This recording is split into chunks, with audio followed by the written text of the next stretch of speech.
안녕하세요. 임채연입니다. 지난 시간에 사물인터넷 응용 분야까지 했었죠. 그 뒤에 이어서 오늘 강의를 진행을 하고요. 사물인터넷 내용이 끝나면은 빅데이터 내용도 이어서 강의를 진행해 보도록 하겠습니다.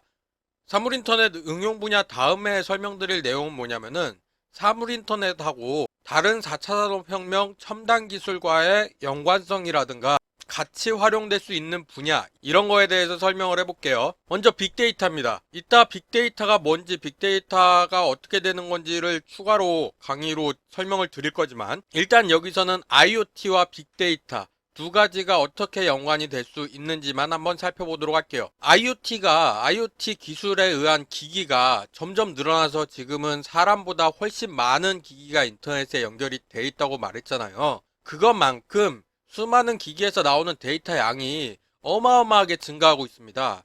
그 수많은 데이터 안에서 의미 있는 정보를 얻고 중요한 데이터만 효율적으로 처리하기 위해서는 빅데이터 기술이 필요합니다. 예를 들어 볼게요. 지난 시간에 IoT에서 항공 분야에 제트 엔진 예를 들었던 거 혹시 기억나시나요? 그거 가지고 추가적인 예를 들어볼게요. 자, 전 세계에 제트 엔진이 달려있는 비행기가 몇 개나 있을까요? 제트 엔진이 달렸는지 어쨌는지 모르겠지만은 보잉사 자료를 참고하면은 2018년에 전 세계에 운항 중인 항공기 대수가 2만 5천 대 정도라고 합니다. 이 중에서 만 대만 제트 엔진이 달려있고 거기다가 IoT 센서를 부착했다라고 가정을 해볼게요. 그리고 각 항공기에 제트 엔진이 두 개씩만 달려있다고 가정을 해보겠습니다. 근데 이 중에서 항공기가 하루 종일 공중에 떠 있는 건 아니잖아요. 경납고에서 쉬고 있는 항공기도 있을 거고 비행을 위해서 공항에서 대기 중인 항공기도 있을 겁니다. 그런 걸 제외하고 운행 중인 항공기가 그 중에서 4분의 3 정도만 현재 운행 중이다 라고 가정을 할게요. 그러면 제트 엔진에서 IoT 센서로 수집되는 정보는 실시간으로 15,000개라고 가정을 할 수가 있습니다. 이 15,000개를 데이터를 1시간 단위로 수집을 한다고 칠게요. 실시간으로 초 단위로도 데이터를 수집을 할 수 있지만 그냥 1시간 단위라고 넉넉하게 잡도록 하겠습니다. 그럼 이 데이터가 하루만 쌓여도 15,000 곱하기 24 해가지고 36만 개 데이터가 나와요. 일주일이면은 252만 개의 데이터가 나옵니다. 사람이 이걸 분석할 수 있을까요? 1시간에 15,000개씩 추가로 데이터가 생성이 되는데 불가능하죠. 이것처럼 IoT기가 늘어나면 늘어날수록 데이터의 양이 기하급수적으로 늘어나요. 이러한 데이터를 분석하는 기술이 빅데이터입니다. 자세한 내용은 빅데이터에 대한 자세한 내용은 이따가 다시 배우기로 하고 아무튼간에 이런 엄청나게 많은 데이터가 쌓이면은 분명히 그 수많은 제트 엔진 중에 어떤 거는 고장 나는 경우가 생길 거예요. 그러면은 이게 실시간으로 계속 정보가 쌓이기 때문에 고장나기 뭐 하루 전 혹은 고장나기 일주일 전의 상태도 역추적하면 찾아낼 수가 있겠죠. 그런 패턴들이 쌓이고 쌓이면은 고장나기 얼마 전쯤에 이러이러한 신호가 발생되면 뭐 소리가 조금 달라진다던가 아니면 진동이 좀 더 심해진다거나 이게 고장의 징후일 수 있다라는 것을 찾아낼 수 있다라고 하면은 그 비슷한 증상이 있는 아직 고장나지 않은 제트 엔진을 찾아낼 수가 있겠죠. 그러면은 고장이 나기 전에 그걸 점검한다던가 수리한다던가 해가지고 고장을 예방할 수가 있겠죠. 빅데이터를 활용해서 IoT를 그런 방식으로도 사용을 할 수가 있겠습니다. 자, 그리고 클라우드 컴퓨팅이라는 것도 한번 설명을 해볼게요. 클라우드 컴퓨팅에 대해서도 나중에 배우겠지만은 클라우드 컴퓨팅과 IoT는 찰떡궁합이라고 생각합니다. 지난 시간이라기보단 지난주에 이런 첨단 기술들에 대해서 언급을 하면서 클라우드 컴퓨팅에 대해서 말했던 것이 기억날지 모르겠어요. 그래서 그때 말했던 중요 개념을 여기에 그대로 다시 갖고 왔어요. 최소한의 정보기술 자원을 가지고 최대한의 서비스를 제공하는 게 클라우드 컴퓨팅이라고 했습니다. IoT 기기는 지난 시간에 설명드린 대로 점점 소형화되고 저전력화되고 있습니다. 소형화되고 저전력화 되더라도 그 하나의 기기가 많은 기능을 수행할 수 있으면 좋겠죠. 클라우드 컴퓨팅과 설명이 겹치는 부분이 있죠. IoT 기기는 최소한의 정보만을 제공하고 클라우드 컴퓨팅의 메인이 되는 서버에서 그 정보를 수집하고 분석하고 가공해서 다시 IoT 기기에 보내줄 수가 있습니다. 이런 방식을 통하면은 IoT 기기에서 고성능의 CPU라든가 대용량의 저장 공간이 필요가 없어지고, 그럼 IoT 기기의 성능이 훨씬 더 뛰어날 필요 없이 충분한 소형화와 저전력화를 앞당길 수가 있게 되는 거죠. 자, 그럼 또 다른 것도 한번 살펴볼게요.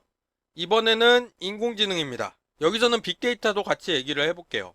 인공지능이라는 게 사람 수준의 혹은 사람보다 뛰어난 지능을 기계나 프로그램이 발휘할 수 있도록 하는 것이잖아요.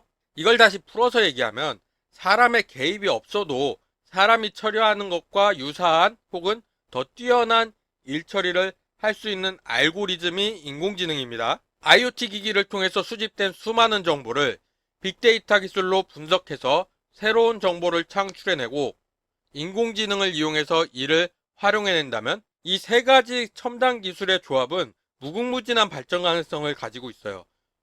이런 기술과 기술이 융합하는 것이야말로 4차 산업혁명의 의미를 대표적으로 보여주는 것이라고 생각할 수 있겠죠.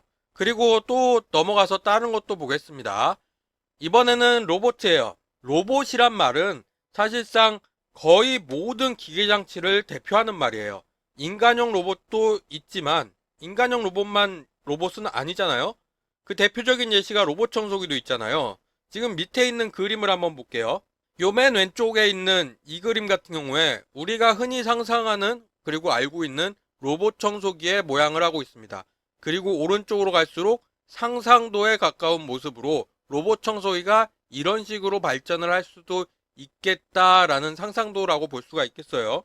물론 청소 목적만 가지고 있다면 이런 인간 형태의 휴머노이드 로봇이 청소기를 이렇게 사용을 해서 청소를 하는 것은 상당히 효율적이지 못해요. 아마도 다양한 사람을 대신할 수 있는 다양한 업무를 수행을 하면서 기능 중에 하나로 청소도 할 수 있다면은 납득할 수 있는 형태겠지만은 청소만을 위해서 이렇게 생겼다?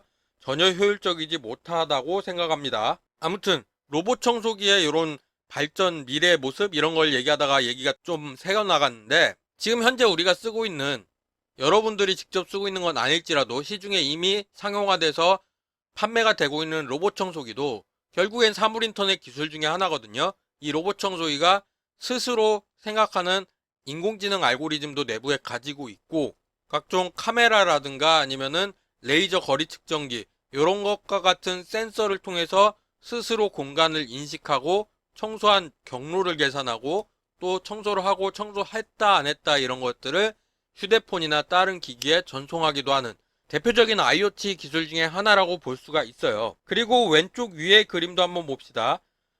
정확히 무슨 그림을 나타내는지는 알아보기 힘들지만 공장처럼 보이죠. 그리고 모든 기계 옆에는 와이파이 모양이 존재합니다. 수많은 기계장치 혹은 로봇이 서로 정보를 주고받으면서 일을 처리하는 자동화 공장을 한번 상상을 해보세요. 더 이상 공상과학이 아니에요. 이미 구현되어 있는 것도 많이 있고 조금만 더 로봇과 IoT 기술이 발전한다면은 멀지 않은 미래에 완전 자동화된 공장도 충분히 가능합니다. 그 다음으로 보여주고 있는 것은 자율주행 자동차인데요.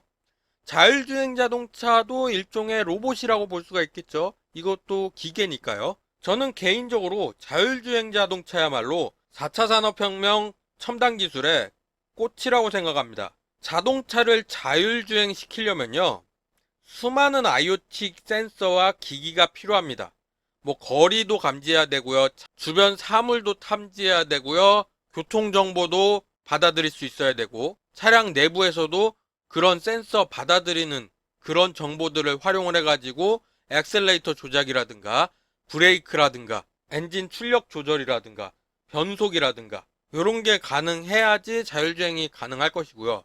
또 만약에 자율주행차가 상용화가 된다고 하면은 자율주행 자동차가 한두 대는 아닐 거란 말이에요. 그리고 다른 자동차와의 정보 공유도 필요합니다.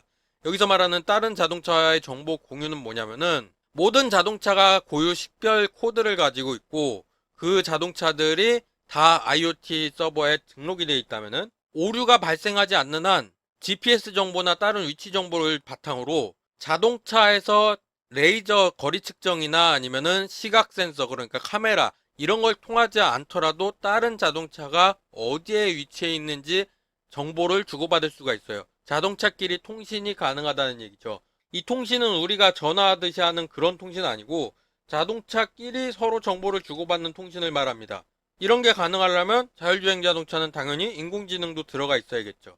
이 외에도 수많은 첨단 기술이 복합적으로 융합되고 활용되어야 자동차의 자율주행이 가능해지는 겁니다. 어쨌든 이보다 자세한 얘기는 나중에 자율주행 자동차를 조금 더 깊게, 너무 깊게 기술까지는 아니더라도 좀 더 자세히 설명할 기회가 있는 수업 시간 그때가 돼서 다시 설명을 드리도록 할게요. 자, 여기까지 해가지고 IoT에 대한 내용은 설명이 다 끝났습니다. 어떻게 여러분들이 IoT를 이해하는 데 있어가지고 도움이 됐는지 모르겠네요. 그러면은 IoT 내용도 끝났으니까 다음 빅데이터로 넘어가 보도록 합시다. 자, 빅데이터 강의의 목차는요. 빅데이터 개요를 먼저 살펴보고요. 그리고 빅데이터의 처리 과정, 그리고 활용 사례까지 살펴보는 걸로 진행을 하도록 하겠습니다. 먼저 빅데이터의 개요부터 설명을 드릴게요. 빅데이터라는 게 뭔지 한번 생각을 해봅시다. 단어에서 추측을 해보자면요. 직역하면 큰 정보가 되겠죠. 그리고 제가 가져온 그림에서 살펴보면은 가운데 빅데이터라는 큰 글씨가 있고요. 그리고 눈에 띄는 거는 여기 데이터 바로 위에 인포메이션, 정보도 있고요. 테크놀로지도 보이네요. 매니지먼트, 볼륨, 거버먼트, 프로세스, 소프트웨어, 스토리지, 밀리언, 세트, 사이언스, 퓨처, 서치, 아날리시스, 리서치. 다양한 IT 용어뿐만 아니라 과학 용어 혹은 어떤 연구 쪽에 사용되는 용어, 이런 것들이 나오고 있어요. 반면에 사람들이 흔히 하는 착각 중에 하나가 빅데이터는 소셜미디어 데이터 혹은 소셜 네트워크 데이터, SNS 데이터 말하는 거죠. 그거에 특화된 혹은 그거를 분석하는 기술이다, 이렇게 생각하는 사람들도 있긴 한데 그거는 아닙니다. 왜 아닌지는 오늘 설명을 들어보면 이해할 수 있을 겁니다.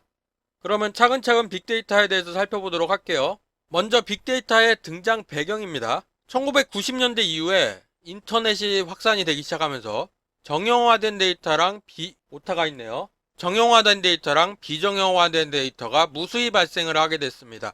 그래서 흔히 시쳇말로 정보의 홍수 시대에 살고 있다, 이런 얘기도 간간히 나오기도 하죠. 그리고 데이터의 양 측면에서 전 세계 디지털 데이터 양이 제타바이트 단위로 2년마다 2배씩 증가해서 2020년 기준 약 40제타바이트 정도 된다라고 합니다. 여기서 이 제타바이트라는 거를 여러분들 처음 들어보셨을 텐데요. 그래서 밑에 자료를 하나 갖고 왔죠.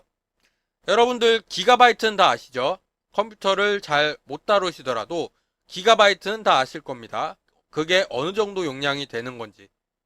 보통 영화 한 편이 DVD에 들어가는 영화 한 편이라고 하더라도 5기가, 6기가 그거를 넘어가질 않습니다. 그런 기가의 1000배, 정확히는 1024배가 1테라바이트예요. 이게 왜 1000으로 딱 떨어지는 게 아니라 1024라는 숫자가 나왔냐면은 1024는 2의 10승이거든요. 디지털 데이터 단위가 이진법으로 되어 있기 때문에 2의 10승 단위로 기가바이트 위에 기가바이트의 1024배가 테라바이트입니다. 그래서 요즘 좀 대용량 하드다 하는 게 테라바이트 단위의 하드가 유통이 되고 있죠, 시중에. 그리고 테라바이트의 1024배가 페타바이트라고 합니다. 여기에 PB라고 돼 있죠. PB라고 돼 있는 거 보이실 겁니다. PB가 페타바이트라고 해서 테라의 1000배입니다. 이 페타바이트부터는 여러분들이 익숙하지 않은 단위예요. 일상생활에서 쓸 일이 거의 없는 단어기 때문이죠. 저도 생소해요. 쓸 일이 거의 없기 때문에. 아무튼 테라바이트의 1000배 정도 되는 게 1페타바이트다. 그렇게 생각하시면 되고요. 페타바이트의 1000배 정도 되는 게, 1024배 정도 되는 게 1엑사바이트라고 합니다. 그리고 거기서 다시 1000배 정도 되는 게, 1024배가 되는 게 제타바이트입니다. 그러면은 1제타바이트는 약 10억 테라바이트를 얘기합니다. 그래서 전 세계 디지털 데이터 양이 약 400억 테라바이트 정도 된다라는 게 저 얘기입니다. 그만큼 전 세계에 있는 디지털 데이터의 양이 어마어마하게 우리의 머릿속 상상보다 훨씬 더 많다라는 것을 얘기하는 거예요. 특히 이게 스마트폰이 이미 보급이 끝났다고 봐도 되잖아요. 거의 모든 사람들이 스마트폰을 들고 다녀요, 우리나라에서는. 그 스마트폰의 보급으로 인해서 데이터가 매우 빠르게 축적이 돼서 지금의 제타바이트가 사용되는 시대를 스마트 시대라고 얘기를 합니다. 그래서 이 스마트 시대가 나온 개념이 아주 오래전에 PC 시대에서부터 PC가 인터넷으로 연결되는 인터넷 시대, 그리고 인터넷이 모바일로 확장되는 모바일 시대를 거쳐서 현재의 스마트 세대까지 발전을 하게 됐어요. 그러면서 패러다임이라든가 정보기술 이슈라든가 핵심 분야, 대표기업, 정보기술 비전 이런 것들이 발전을 해오면서 그 중에 하나로 이런 데이터 양의 급속한 증가, 이걸로 인해서 데이터의 저장이라든지 관리라든지 분석하는 것들이 이전에 하던 걸로는 한계가 있다는 거죠. 너무 데이터의 양이 방대해서 이거를 저장하기도 힘들고 관리하기도 힘들고 분석하는 것도 한계가 있어서 이를 해결하기 위한 방법으로서 빅데이터 분석 방법이 생겨나기 시작한 겁니다. 이런 얘기를 하면서 이 빅데이터 얘기를 하면서 또 빼놓을 수 없는 얘기가 있는데요. 통신 속도의 발달입니다. 특히나 무선 통신 속도요. 이 무선 통신 속도가 4G니 5G니 앞으로는 6G까지 갈 것이니 이런 얘기 많이 들어보셨을 거예요. 지금도 여러분들 중에 5G 요금제 쓰는 분도 많이 있을 거고요. 저도 5G 요금제 사용하고 있습니다. 여기서 말하는 5G, 4G 할 때 G는요, 제너레이션이고요. 그 제너레이션을 우리말로 번역을 하자면은 1세대 통신, 2세대 통신, 3세대 통신, 4세대 통신, 5세대 통신을 얘기합니다. 1세대 통신에서는 전화선을 통한 통신이었고요.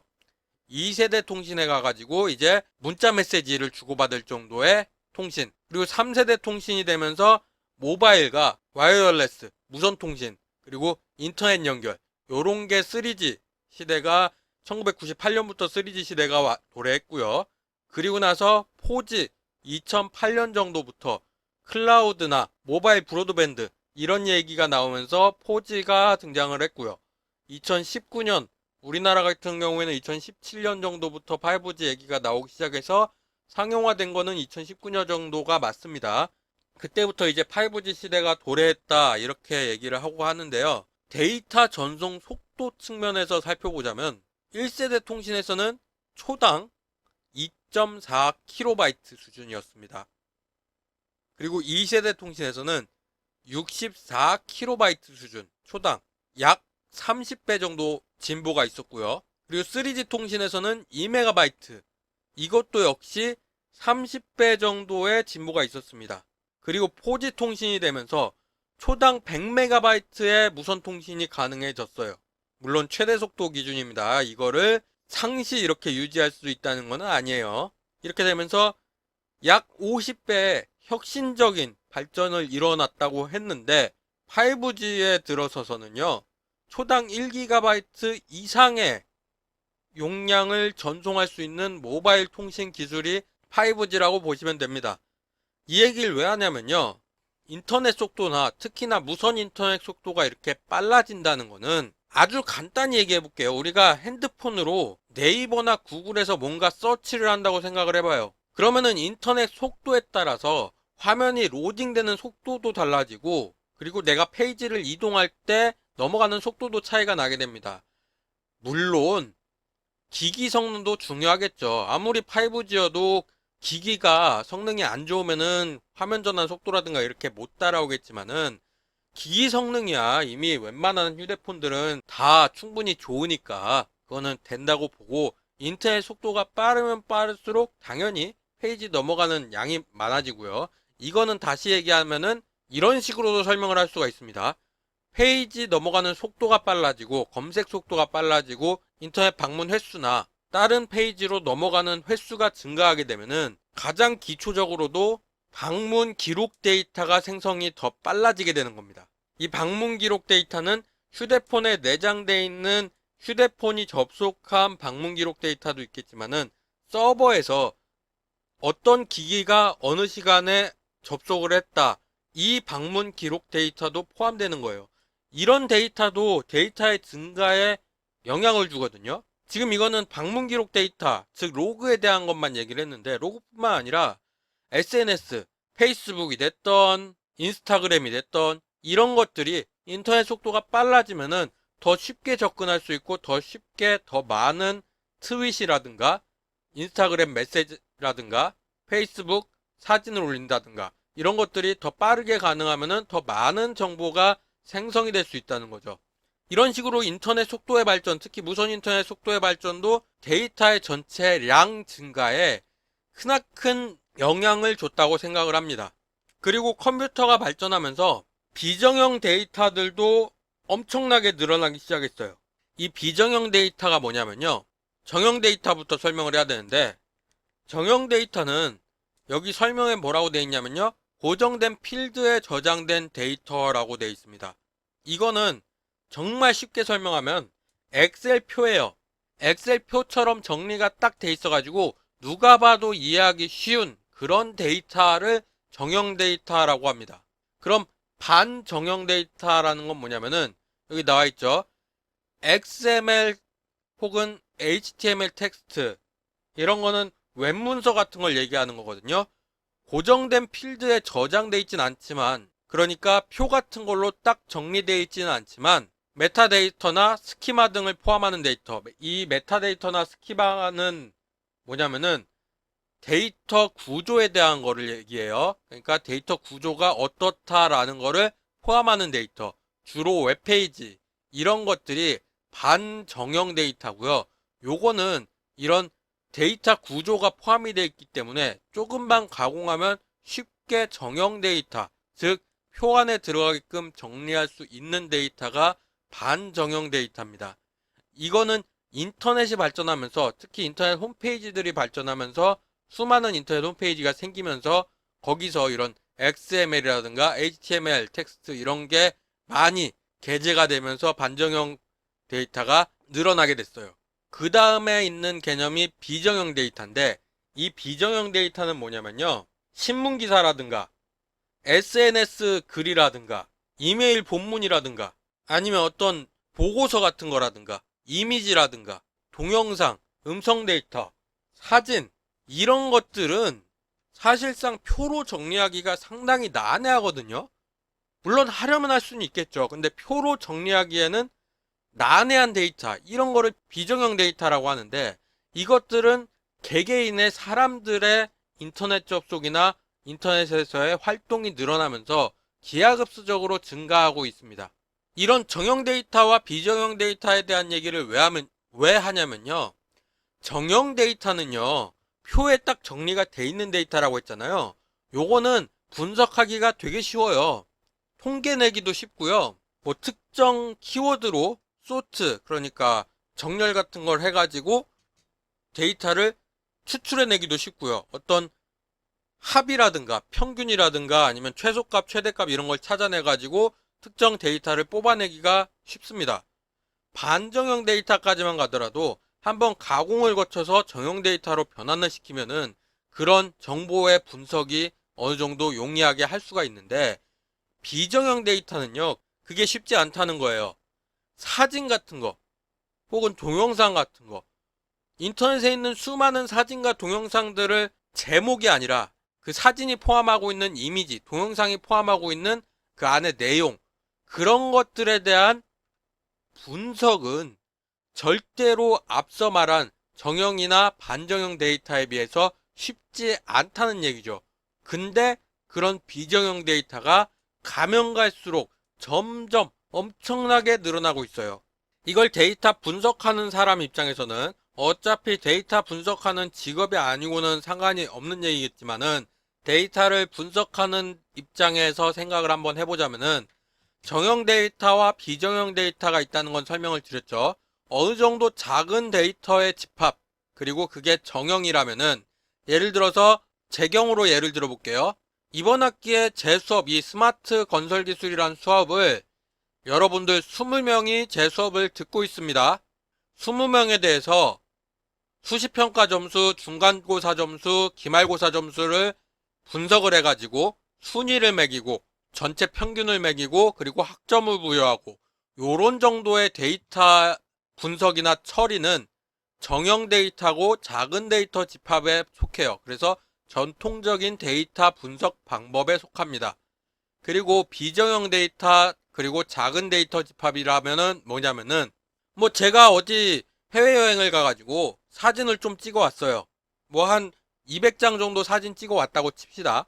그러면은 그 200장 중에서 이제 제가 폴더를 지정을 해가지고 날짜별로 장소별로 분류를 하고 그 중에서 하나하나 살펴보면서 잘 나온 사진은 냅두고 잘 안 나온 사진이나 초점이 나가버렸다거나 아니면은 잘못 찍힌 사진 이런 것들을 걸러내고 이런 식으로 내가 필요한 사진만 남기는 요런 것이 작은 데이터 집합의 비정형 분석 그리고 결국에는 작은 의미가 적은 혹은 분량이 적은 분석값을 내게 되는 이런 데이터 분석이 되겠습니다. 근데 말씀드린 것처럼 데이터의 총량은 점점 늘어나고 있어요. 그러면은 엄청나게 큰 데이터 집합에 대한 분석도 생각을 해봐야 되겠죠. 정형 데이터라고 생각을 해봅시다. 제가 예전에 한국건설기술연구원에서 일할 당시에 엑셀 파일을 많이 다뤘거든요. 그러면서 거기서 다뤘던 엑셀 파일 중에 제일 용량이 컸던 엑셀 파일 하나의 용량이 한 70메가, 80메가 정도씩 됐어요. 엑셀 파일이. 그 엑셀 파일 안에는 숫자랑 문자만 들어가 있어요.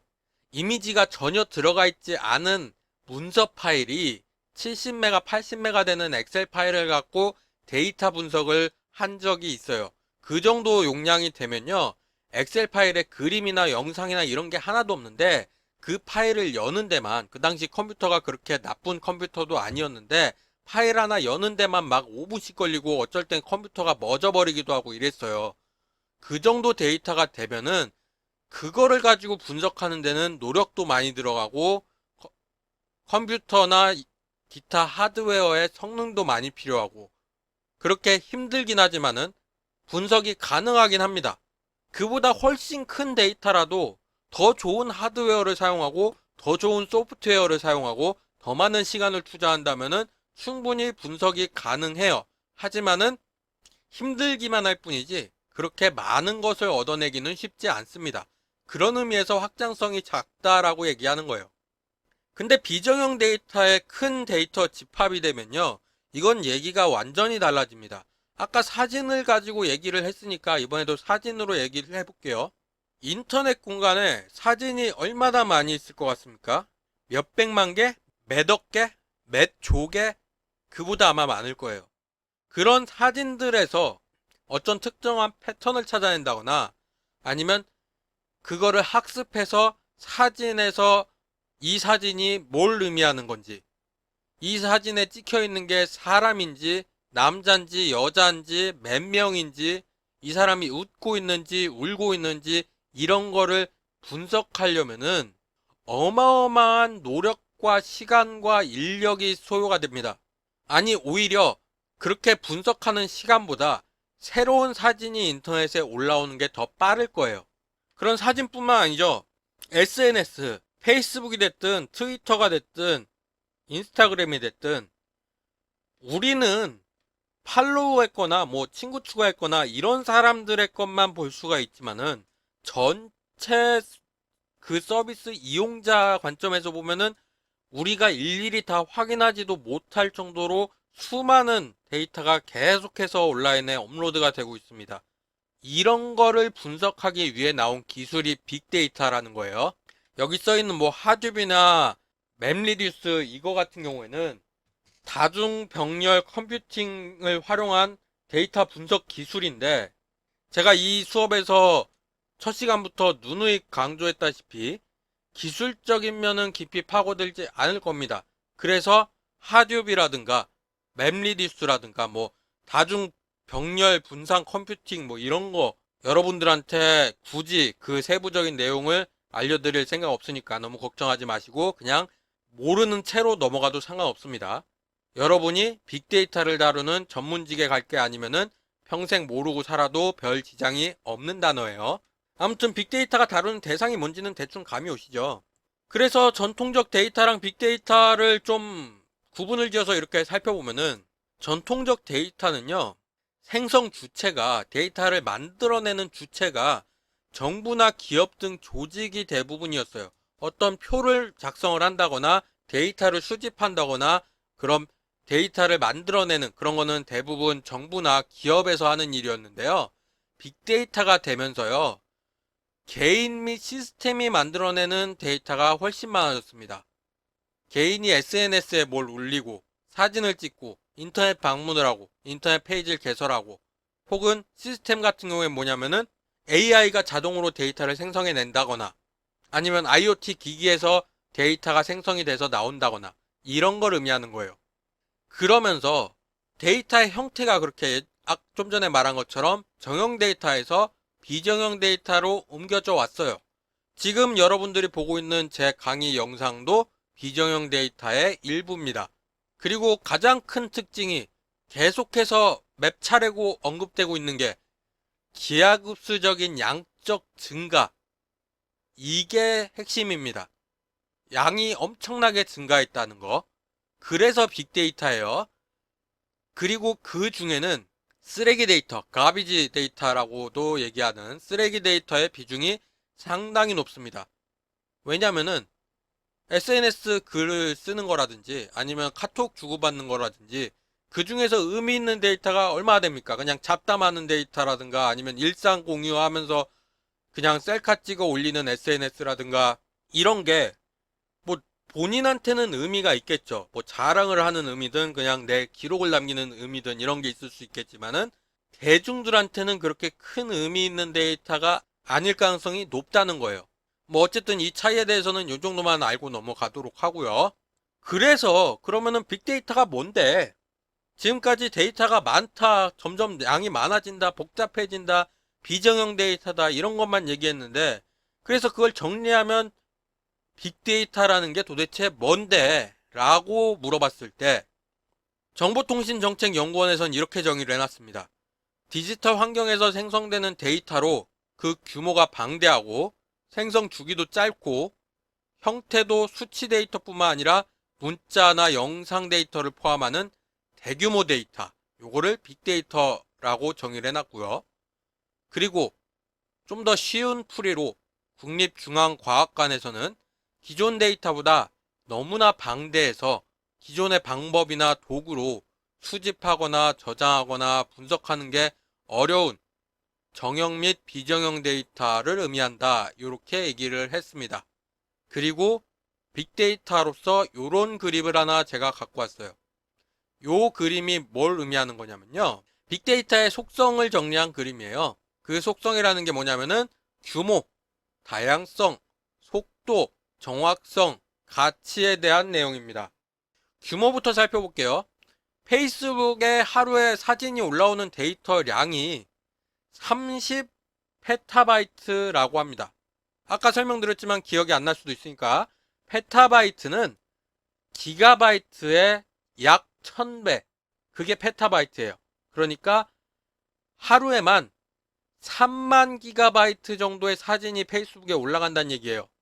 뉴욕에 있는 증권거래소에서 하루에 발생되는 데이터 양이 약 1테라바이트라고 합니다. 페이스북 사진은요, 이미지 파일이잖아요.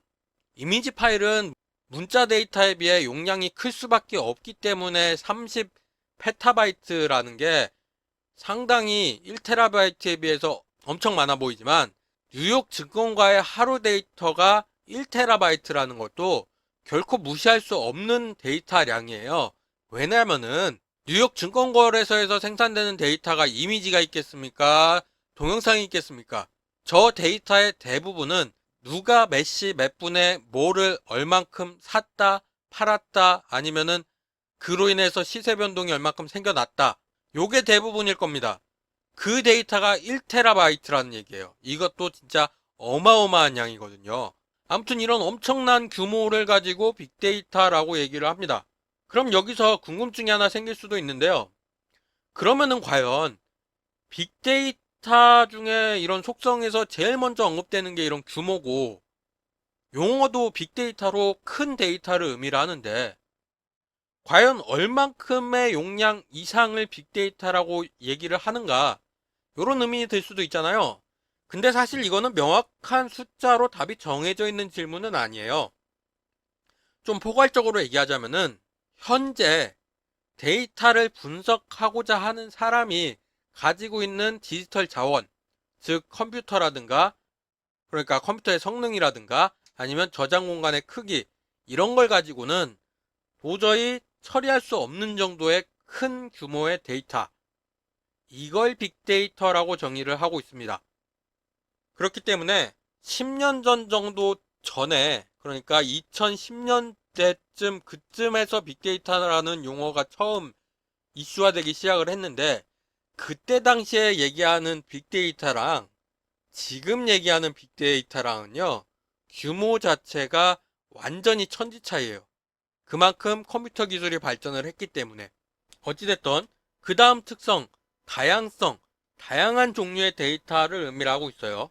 이 다양성에서 말하는 다양한 종류의 데이터는요, SNS에 올라오는 수많은 데이터, 혹은 엄청나게 많은 인터넷 문서들, 그리고 유튜브나 넷플릭스 같은 데 있는 동영상들, 그리고 각종 음원 사이트라든가 그런 데 있는 음성 파일, 노래, 이것뿐만 아니라 IoT 기기에서 생성되는 수많은 종류의 정보들, 이런 것 등등 우리가 상상하는 거의 모든 방식의 데이터가 빅데이터 분석의 대상이 될 수 있습니다. 그런 의미에서 다양성을 의미하는 거예요. 그 다음엔 또 속도가 있습니다. 속도. 이거는 데이터의 생성 속도를 얘기하는데요. 빠르게 데이터가 생성되고 사라집니다. 어떤 데이터는 사라지지 않기도 하죠. 그리고 데이터의 유의미한 시간 자체가, 그러니까 그 데이터가 유의미한 정보라는 거를 보장해주는 시간이 길지 않아요. 이거는 내비게이션으로 한번 예를 들어 보겠습니다. 지금도 우리나라의 많은 차량들이 내비게이션을 켜고 주행 중입니다. 지금 이 강의를 듣고 있는 이 시간에도 말이죠. 이 내비게이션이라는 게 각각의 차량이나 사용자가 서버에 접속해서 길찾기 결과를 받아오는 건데, 근데 그게 다가 아니죠. 내가 어디에 있는지도 파악을 하고요. 속도도 파악을 하고 그런 것들을 실시간으로 업데이트 해줍니다. 수많은 차가 실시간으로 빠르게 현재 위치에 대한 정보를 생성을 하고요. 그 정보를 경로와 비교하고요. 비교 결과라는 정보를 또 생성을 해내고요. 그 비교 결과를 통해서 계속 이대로 주행을 할지 혹은 새로운 경로를 탐색해야 될지 결정을 내려서 또 정보를 생성합니다. 이런 내비게이션의 실시간 데이터는 말이죠. 특히 현재 위치나 현재 속도 같은 것들은 10초 전의 데이터가 별로 의미가 없어요. 그리고 매 순간 새로운 데이터가 계속 생성이 되고 있어요. 이런 면에서 속도를 의미하는 겁니다. 여기까지 규모, 다양성, 속도가 빅데이터의 3대 속성이라고 하고요. 그리고 나서 네 번째와 다섯 번째 속성 같은 경우에는 앞에 세 가지를 바탕으로 빅데이터를 분석하고 나서 나오는 결과에 대한 속성이라고 볼 수가 있겠습니다. 그 결과에 대한 속성은 정확성, 표본이 크므로 신뢰성이 높다라는 건 뭐냐면은 수많은, 정말 어마어마하게 많은 양의 데이터를 바탕으로 분석을 하니까 그 분석 방법이나 절차가 제대로만 이루어졌다라고 하면은 그 결과는 당연히 신뢰성이 높을 수밖에 없습니다. 이건 통계적 관점인데요. 통계적 관점으로 이게 왜 정확성을 의미하는지 예시를 들어 드릴게요. 통계적으로 우리나라 성인 남녀의 평균 키를 구한다라고 생각을 해볼게요. 이걸 구하는 방법에 있어가지고 전체를 조사하는 거는 쉽지 않아요. 우리나라 인구 전체의 키를 조사하면은 가장 정확한 데이터를 뽑아낼 수 있겠지만은 그건 쉽지 않기 때문에 통계 기법 중에서 표본 추출이라는 걸 하게 됩니다. 그래서 예를 들어서 우리나라 성인의 10,000명의 표본을 추출해서 10,000명의 키를 조사를 해가지고 평균을 냈다고 칩시다. 그래서 우리나라 성인 키의 평균을 냈다고 칠게요. 그런 10,000명 데이터의 평균 키랑 10만 명을 대상으로 한 평균 키랑 어느 게 더 진실에 가깝고 신뢰성이 높겠습니까? 당연히 10만 명을 대상으로 조사한 평균 키가 더 신뢰성이 높겠죠. 그것처럼 빅데이터도 워낙에 표본이 크기 때문에 그 결과에 있어가지고 신뢰성이 높다, 이걸 얘기하는 거고요. 신뢰성이 높기 때문에 그 분석 결과를 가지고 유의미한 정보를 제공할 수가 있고, 그 유의미한 정보는 새로운 가치를 창출해낸다. 그런 의미에서의 가치, 밸류가 있겠습니다. 그래서 지금까지 설명드린 것처럼 규모, 볼륨이죠. 다양성, 버라이어티, 속도, 벨로시티, 이렇게 해가지고 앞에 세 개를 따서 빅데이터의 속성, 3V라고 부르기도 합니다. 거기다가 이제 이거는 분석 대상이 되는 데이터의 속성이고요. 거기에 결과까지 해서 정확성까지 해서 4V라고 부르기도 하고, 결과의 가치까지 해서 5V라고 부르기도 합니다. 그래서 빅데이터를 다시 한번 종합적으로, 지금까지 설명드린 거를 종합적으로 한번 정리를 하자면은, 일단 대상이 되는 데이터가 있는데, 이 데이터는 정형 데이터, 비정형 데이터를 모두 포함하고요. 대용량이고 속도가 빠르고 다양하다는 그런 특징을 가지고 있습니다. 그리고 이거를 처리하고 축적하고 분석하는 기술과, 그리고 이걸 수행하는 인재 및 조직까지, 이거를 전부 다 합쳐서 넓은 의미에서의 빅데이터라고 부르고 있습니다. 단순하게 다양하고 많은 데이터만을 의미하는 게 아니라 이걸 처리하고 분석하는 기술, 그리고 인재까지, 그리고 어찌 보면 그 결과까지 포함하는 게 빅데이터, 이렇게 정의를 내릴 수가 있겠습니다. 그 다음 내용이 이제 빅데이터를 처리하는 건데요. 빅데이터의 속성까지 살펴봤으니까 빅데이터를 어떻게 처리하는지도 한번 살펴봐야 되겠잖아요. 근데 이 내용 같은 경우에는 물론 제가 기술적인 디테일한 부분까지 뭐 알고리즘이니 뭐 하빗이니 뭐 이런 것까지는 여러분들한테 설명 안 드릴 거예요. 그런 걸 빼고도 여기서부터 남은 내용을 설명을 할 때 끊어지면은 좀 안 좋을 것 같거든요. 연속적으로 설명하는 게 좋을 것 같은데, 지금까지 강의 시간을 보니까 오늘 다 설명드리기에는 무리가 있다 싶습니다. 그래서 오늘은 이렇게 빅데이터가 뭘 의미하는지까지만 설명을 드리고 강의를 마무리 짓고요. 다음 시간에 이제 빅데이터의 처리 과정에 대해서, 빅데이터를 왜 처리하는지부터 시작을 해가지고 강의를 이어나가 보도록 하겠습니다. 자, 오늘 강의는 여기까지 듣느라 수고 많으셨고요. 다음 시간에 빅데이터 이어서 강의해 보도록 하겠습니다. 수고하셨습니다.